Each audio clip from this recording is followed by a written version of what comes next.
Chris Jagger. Hij heeft een achternaam waarbij iedereen één bepaald gezicht ziet en muziek hoort. Maar Chris heeft bovenal zijn eigen bijzondere carrière. Komende vrijdag treedt hij op in het Kulturhus in Borne. Hij speelt daar met de band Kentucky Snake Oil uit Friesland. Maar zingt ook zijn eigen liedjes en vertelt anekdotes uit zijn veelzijdige leven. Over zijn broer praat hij liever niet. Dus we gaan zien hoe we daar zoveel mogelijk omheen kunnen fietsen. Chris Jagger, good afternoon. Guten Tag. Guten Tag. That's German. Guten Tag. No, not Guten Tag. Guten. Goedendag. Goedendag. Yeah. Guten Tag. Yeah, we're so happy to have you. You will be playing in Borne this Friday. I'd like to say of all places, but then I read that you're living in a farm in Glastonbury, which is actually 3 times fewer civilians than Borne. Well, actually, I'm in Pingium. On this very moment. Yeah, do you know where Pingium is? It sounds like a town for penguins. Yes, that's right. Then it's Friesland. Yeah, it has to be Friesland. It's Friesland. Friesland Boppe. Yeah. Friesland is very beautiful. It is actually. I think that too. But we are in Twente. We will playing in Borne. Have you been in this region too, like in the east of Holland? A little bit. Yes, I have been. I've been everywhere, man. I see. Everywhere. So especially all the little places. The little place. You like the little places, just where nearly nobody lives. Yeah, lots of cows. Yeah. Why is that? But they're the only ones that seem to like me, I think. The cows and the farmers. So because they can talk. No, and it's because I've played in the bigger places. I've played in the Amsterdam and Rotterdam and Schiedam and Rotterdam and Leeuwarden, the big cities. Yeah, the big cities. Groningen. I was in Groningen the last gig. I see, and you will add Borne to that. But actually, yes. your memory is still pretty fine, just so by heart. Because I've read that you've written this memoirs, your book, which you will be reading out from this Friday. A little bit.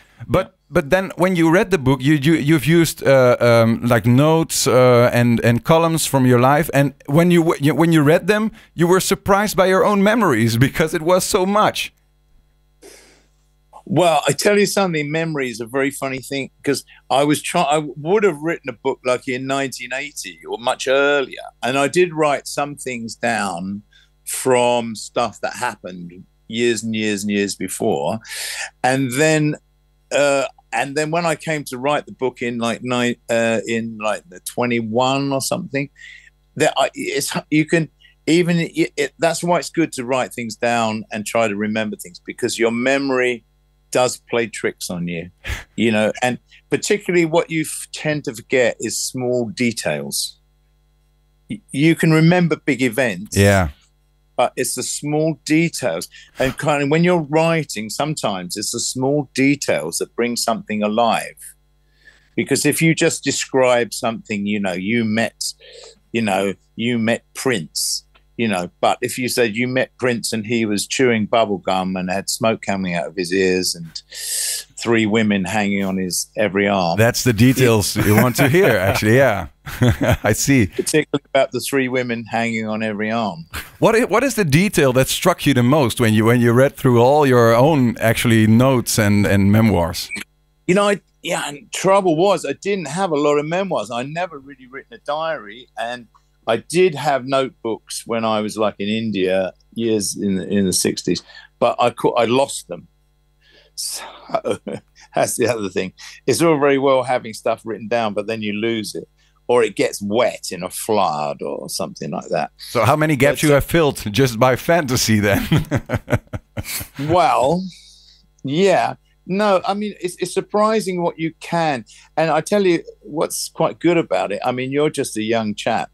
You're a young man. Thank you. But when you get older, you sometimes I mean, I called up some people that I knew and had not spoken to for a long, long time. And just hearing their voice brought back all these memories without even them saying, do you remember XYZ? Just talking to them suddenly. And that's what's actually quite nice. But you know what it's like? I mean, I've never done this myself, gone back to your old school and met the old school friends. But I imagine it's a bit like that. And then you start remembering all these funny things that happen together and you laugh. And it's quite special. It's quite important to do things like that and to connect to people that you have known and maybe not seen for a long time. Well, why is it? What did you learn from that whole trip down memory lane? Well, you know, look, I'm 75. So obviously, you know, friends die, they move away, you lose touch. So in the longer picture, in the bigger picture, that you know, you can only really have those memories if you share them. You know, that's what makes it good. Is sharing them. And you know, once your parents die and older people that knew you when you were a child, let's say, die, you know, you know, the most embarrassing thing is when your children's friends come over and then the parents say, oh, do you remember that time when you threw a ball through the window and I told you off? And you know, it's terribly embarrassing, isn't it, for the children? And then you know, you dropped something on the floor and made a mess, and you know, you know, it's great, isn't it, when you know, when grown-ups remember those little things that their children did. And you know, of course, everyone was a child once, so you know, those memories. I think childhood memories are. When I read autobiographies and those kind of books, I'm always interested in childhood memories because, of course, they are so important. And funnily enough, when you're a child, kind of small things can be quite a big thing. You know, you meet a man, you know, with one leg on, and you kind of like remember it for the rest of your life for one reason or another, you know. I see, and when you're talking about this, I can't do anything else than think about this song that's on your newest album. You will be playing in Borne. You will be playing with a band from Friesland. You will be playing with the Kentucky Snake Oil. We will play some own songs too, just to get an idea of the music you've made just last year's on the album on mixing up the medicine. This song.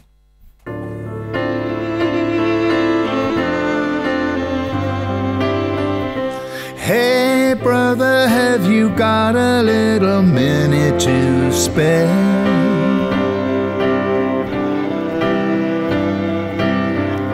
I'm here just sitting down on this chair.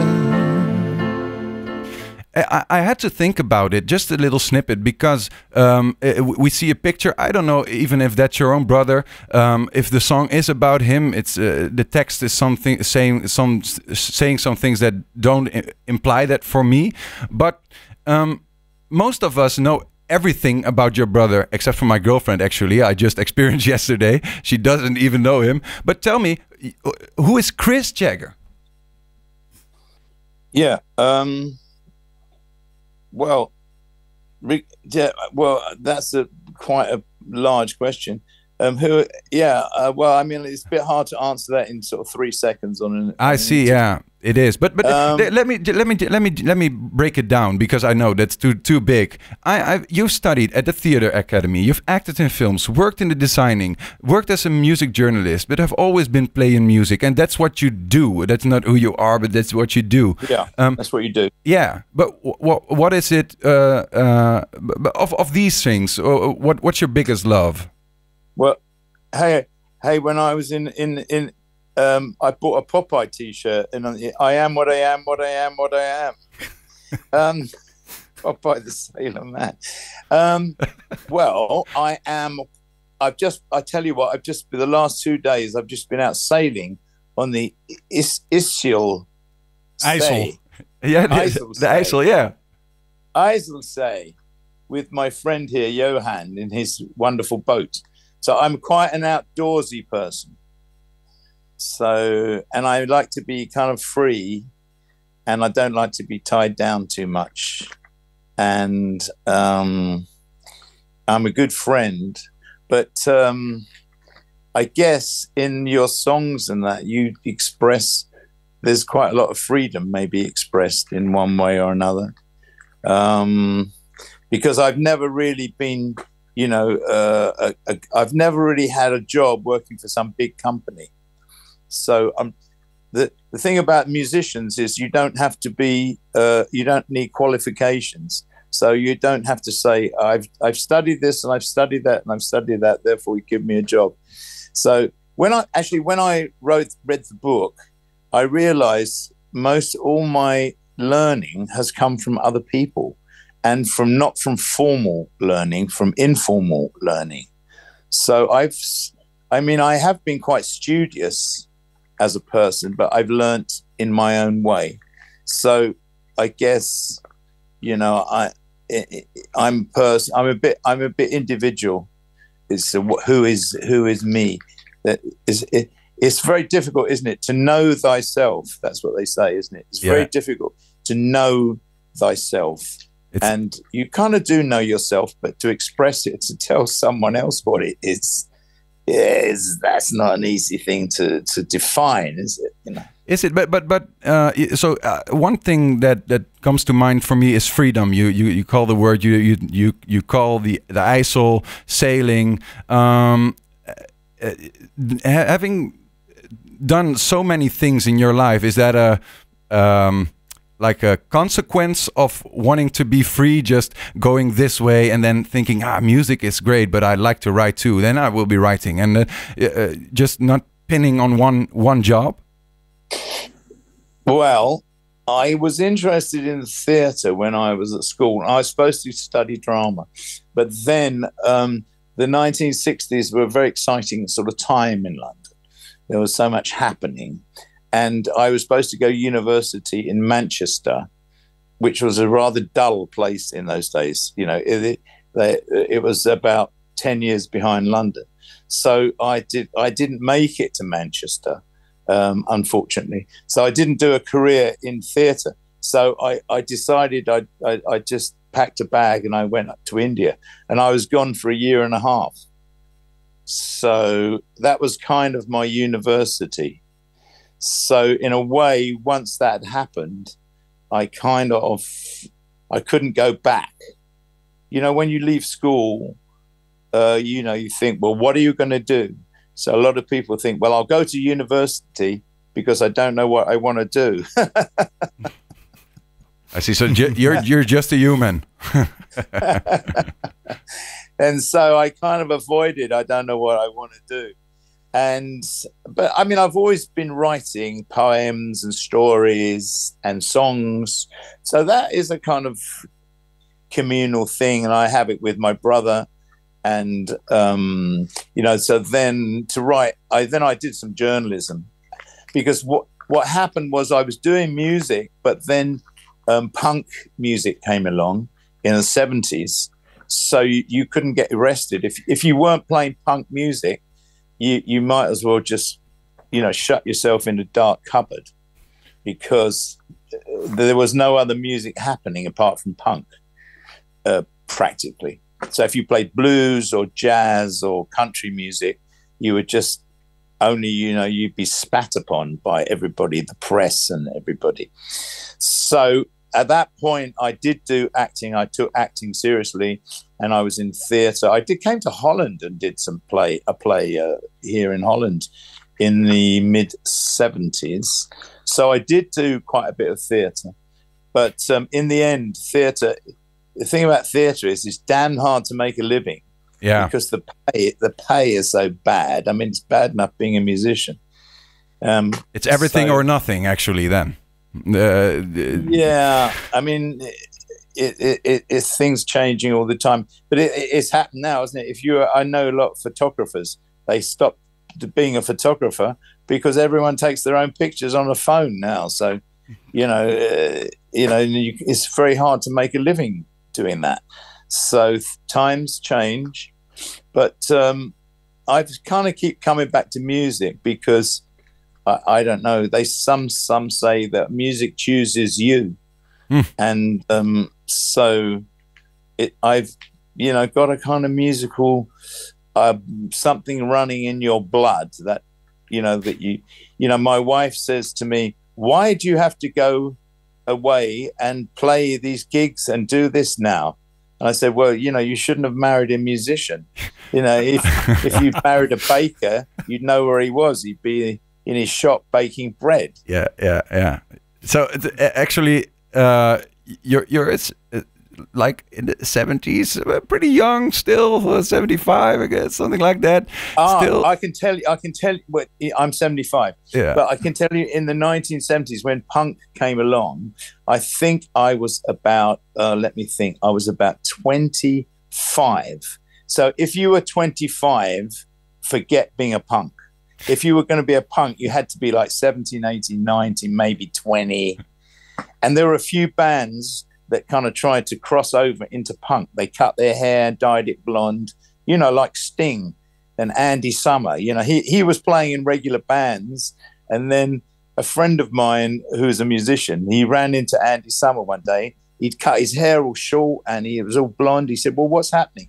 He said, I joined this band. And he said, well, what's the name of the band? He said, The Police. And he laughed and said, yeah, you'll never make it with a name like that. That's amazing. Yeah, the rest is history. So, I mean, I was too old for a punk. I think if I had been a bit younger, I would have been really quite a good punk, because I'm not that good a musician, but I've got quite a lot of attitude. And, you only got to be rude to people and shout at them and stuff like that. You're a good punk, Well, actually, I've read from a Belgian journalist which you've spoken. He says, as a musician, you said I'm not as good as a musician, but as a musician, he thinks I don't want to. You're maybe even better than your famous brother. So I don't know. Well, we both got good points and bad points. I mean, I don't think either of us are great musicians, but you've got to make the most of what you've got. But I think we can both sing quite well. You have done a song just lately. It's on your album. What is it called? Yeah. Anyone Seen My Heart? Yeah, we sing good together.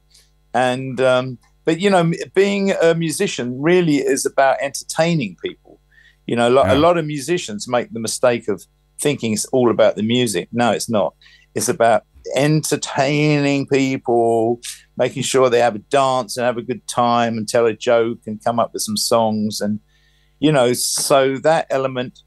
And also it's also quite important you have to sort of try and get the other musicians in the band to do what you want them to do. So there's this element of being a conductor. But you're both entertainers. I can see that from you, and I know that from the videos. I know from the Rolling Stones and such. Yeah. But then you have 5 children yourself, and you have many grandchildren. Is entertaining in your blood too, through the whole family? What's family meetings like then? Well, no, I mean, of course, I had one son. I got a few sons. And then one of my son now is a musician, but he's already 40-something. And I said, I tried to get you to do this when you were 16 and 17. But of course, he didn't want to do it then because he wanted to rebel. He didn't want to. He wanted to rebel against playing the guitar and, doing sort of blues songs or whatever it was. You've pushed too hard. And it took him years to come round to the fact that actually this is what he wanted to do. And so now he's trying to do it, and he's already 40-something. I said, for God's sake, why didn't you do this earlier? That is just a mirror for me, actually. I sometimes I try to play the piano, and I think like, why did I so rebel to it when I was a child? And my parents think like, oh, you can play the piano if you want to, but then I wanted to be outside and skateboard or do some. And I think music is just no, I don't want to do that. And now I think I regret it so much.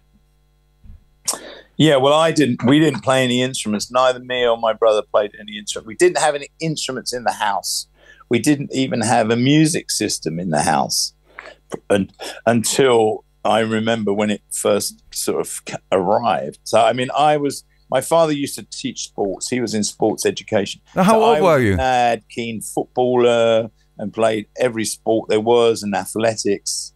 So I was a very outdoorsy person. Yeah. But I tell you what, I listened to a lot of music because, my brother brought a lot of music home, tape recorders and stuff. And, he started listening to a lot of people like Little Richard and Chuck Berry and Elvis Presley and, Howlin' Wolf and Muddy Waters. So, when I was 12 or 13, I was listening to blues guys like Howlin' Wolf, which people I knew at school had no idea this was terribly obscure sort of stuff.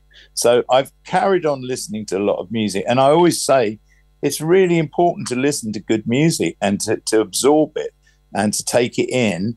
And eventually it kind of, I think it sort of joins your bloodstream somewhere. I see, yeah. And it comes out as a kind of, it becomes part of you in a funny way. But how old were you, Chris, when you played your first instrument then? When you touched it really and began playing? Well, not really till I was 21.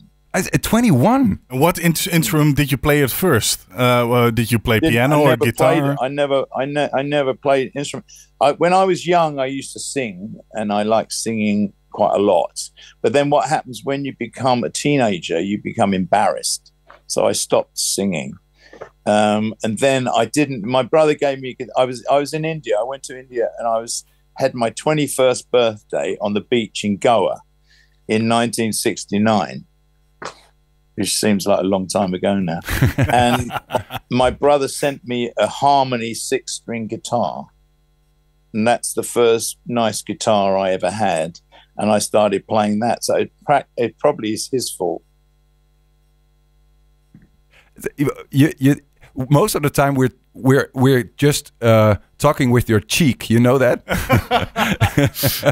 we aren't seeing your whole face. Oh, right. Oh, this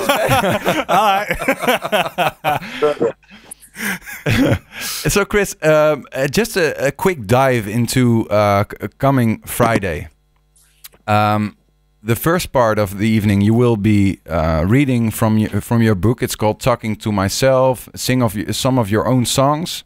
The book is full of anecdotes from your life.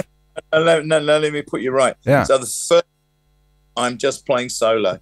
So I don't have a band. I don't have my own musicians and band with me because Dowie, who's organised this, he's organised it in this way. So he's made me sing on my own, which is not something I normally do. So it's obviously something it's a challenge. It's a challenge to me. And the last gig I really enjoyed. I think I was quite good. But playing on your own it's not easy, but it's good to do. And so I play a few songs and then I read a little bit from my book, then I play a bit more. And so I do a whole set like that, just me solo. Then his band of hillbilly Frieslanders come on and they come on and play in the second half, and then I join them. So it's a kind of Anglo-Dutch shell kind of, amalgam of Friesland and Somerset, where I live in the West Country. So that's kind of how the show works. How does Chris Jagger end up with like a bluegrass country American folk band from Friesland? Yeah, something called the internet. I know it. And he contacted me and said that he wanted to arrange these dates. Do I want to do them? And I thought, I don't know if I really want to do that. But it was like in a year's time. So I said, okay, I'll do that. And then I forgot all about it. And then the year came around and he said, right, you're coming over. And I said, am I? And so I had to say yes. But it's always nice to be asked, I must say. And when you get, quite old, it's even nicer to be asked. And, music is, being a musician, and these days it's quite hard to make a living. So you have to accept whatever, you can't say, I want to come with a 12-piece band with 3 girl singers and a laser show, And then you say, well, actually, no, it won't work like that because there's only it only pays €100, so hard luck. So, you know, you can say, okay, so I'll come with my dog instead. You know? So you're glad playing with a band actually, just somewhere in Holland this time. Well, yeah, they're very good players and nice people, and like I say, it's nice to be asked, and it's better to come than not come. Otherwise, I'm sitting at home. You know, what am I doing? You know, I'm doing all the jobs at home, which makes my wife very happy. Yeah, actually, yeah, yeah. Yeah, she's never so happy as when you're putting up shelves and painting a wall, you know. So we have to quit the conversation already, which is wrap it up. Oh, but yeah, you're only 75 actually. Just is there something you really still like to do in your life? I like sailing. I want to do some more sailing. I want to come back. You can sail around all the little islands in Friesland. Well, you just come and live here in the Netherlands. We have. Well, I wouldn't mind, but we've got this horrible thing called Brexit. Yeah. But we don't have a Jagger here, so you can be the one for us. When I arrived, the guy the immigration, because now when you arrive in the country, they say, why are you coming here? Right, so you're not quite sure what to answer because, you know, are you allowed to play or not? We don't even know, so we're always very frightened of saying what it is. So I said, well, yeah, I'm playing at a party, or I'm seeing friends, or, you know, I'm traveling, I'm going sailing or something like that. So if you were to say, you know, this Brexit is a pain in the arse, I can tell you. It's the worst thing that's happened. I was so depressed because we had the pandemic. We had coronavirus. That was very depressing. Musicians couldn't play. Then we've got Brexit as well. Oh, my God. Double dose of dreadful things. This is a whole new conversation starting. I'm afraid. Well, we'll leave that hanging. Brexit is just a nightmare for you. Well, welcome in Holland. If it is to me, welcome in Holland all the time. Chris Jagger. Well, thanks for being so interested in the little brother of the famous man that is not on the radio. I'm sorry about that, but maybe they'll come one day, and you never know. They might do another tour. I mean, I heard his record this morning on the radio. Is it in Holland? The local radio hears. Don't be angry with me. I said, I'm not angry with you. You're still good with another, and even in this age, having experienced so many things. Thank you, Chris, for letting us dive into your head a little bit, into your life. If people want to hear more from you, from your experiences and from your music, and they can come to Borne this Friday evening. I will tell people where to find tickets. Dat is kulturhusborne.nl. En let even op, dat is dan met Kulturhus. Hè? Dus je schrijft dan niet met een dubbele U. Kulturhus Borne, yes. Een kaartje kost €23 en dat kan via die website. Je kunt ook bij ons 2 kaartjes winnen. You can win 2 cards, I will say that. 2 tickets, yeah. 2 tickets. Mensen moeten daarvoor het goede antwoord geven op de vraag. Naast liedjes schrijft Chris Jagger ook boeken. Wat is de titel van zijn nieuwste boek? Mail je antwoord naar redactie@120.nl. En wie weet, zie jij Chris Jagger dan aankomende vrijdag in Borne. Chris, thank you so much. Dankjewel, Niels. and enjoy the show and enjoy our beautiful region here, Twente. Goedendag. Goedendag. Ciao. Ciao.